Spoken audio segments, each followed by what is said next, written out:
Kain po muna tayo.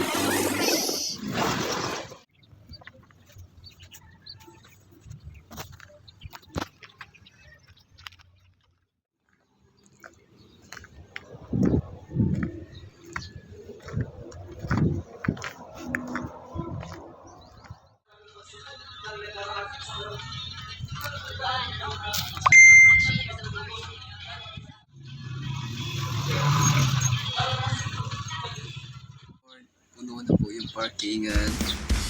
Hindi na wala po yan. So Lord, pinagpala mga kapatiran. Puno na po yan ang sasakyan. Kanina po wala pong laman. Basta na naman ito po. Dito po ang mga minamahal. Ang kabuti ang mahal ng Panginoon. Praise the Lord. Hanggang dito mga minamahal. Mga minamahal. Yung ating motor.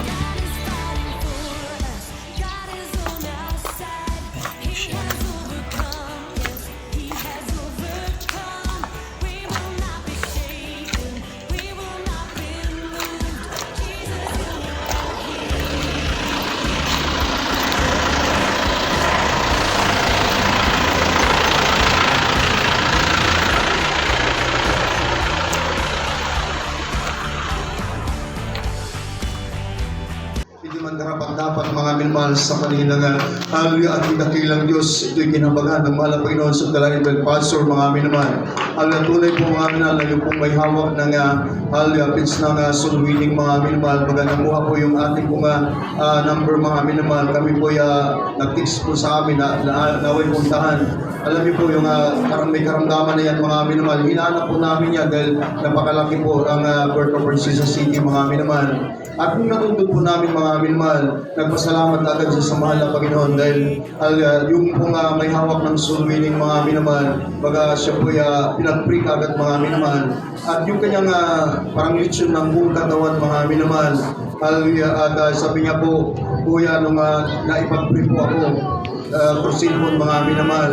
Baga, umupa yung kung kanyang pong karamdaman, baga yung panglubo niya, biglang nagliit mga minamahal. At sabi nga po, naroon na yung panampalataya, tangkulan na lang sa iyo. Yung bautismo sa tubig sa pangalan ng ating dakilang Diyos.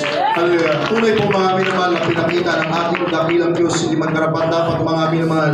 Dahil sa akin mga minamahal, tama na lamang ako isang mga awit, manunod ko sa ubasa ng ating dakilang Diyos. Pero hindi ko po hinangad mga minamahal yung ganung bagay. Pero wala tayong magagawa dahil ang Diyos po ang nagtawag sa ganung bagay mga minamahal.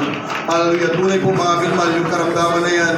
Nung siya po nabautisman sa tubig sa pangalan ng ating dakilang Diyos, nakita ko po mga minamahal sa kanya pong katawan na kung paano po, baga yung tubig mga minamahal na inagos kanyang buong katawan, baga napakaputi mga minamahal, baga nakita ko yung paglilinis ng ating mabait na Diyos mga minamahal. At baga nabulat, hindi kagad siya mga minamahal nakatayo dahil sabi nga, kuya, nawala yung aking paningin. Sabi ko, ang Diyos po, bakit nilinis ka na ng mahal na Panginoon? Alam niyo po mga minamahal, dahil hindi po siya makapag-motor bike mga minamahal. Nung araw ng Miyerkules, nagulat po ako mga minamahal dahil lumalo siya sa bahal gawain. Naroon po ang kanyang pag-motor mga minamahal. At bigla po siya nagbanto ulit mga minamahal na hindi pa po yung gawain mga minamahal. At tumalab dahil sa 3 taon na yan mga minamahal, baga nagulong siya dahil sa kanila pong kasong hallelujah, yung karnapig mga minamahal. Kaya baga siya po hallelujah, napalabas dahil sa pamagitan ng karamdaman. Dahil sabi nga ng doktor sa kanya mga minamahal, yung karamdaman mo na yan, walang kagalingan yan, habang buhay mo yan gagamutin. Dahil yung kanyang likod mga minamahal, nalulubog mo yan at parang litsyon yung ating mga minamahal. Pero salamat sa mahal na Panginoon sa dalangin ng pastor. Ito po'y nilinis ng ating dakilang Diyos mga minamahal. Hallelujah, pagpag dakilang Diyos mga minamahal at hindi pa lang mga minamahal. Mayroon din po ni-refer din po sa amin mga minamahal. Hallelujah, sa dami po ng hospital sa po ng Puerto Princesa mga minamahal. Hindi man dapat ang ating dakilang Diyos siya noon magpakailanman mga minamahal. Kung karamdaman na diabetic mga minamahal.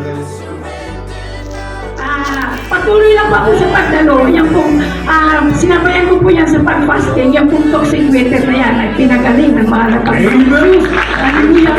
Maraming salamat po. At hindi lang po yan, totoo po ang mahal na Panginoong Isus ang buhay. Noon po talagang napakahirap ng aming buhay. Nandiyan po na puro magulungan, problema dahil po yung aking beloved ay marami po yung bisyo.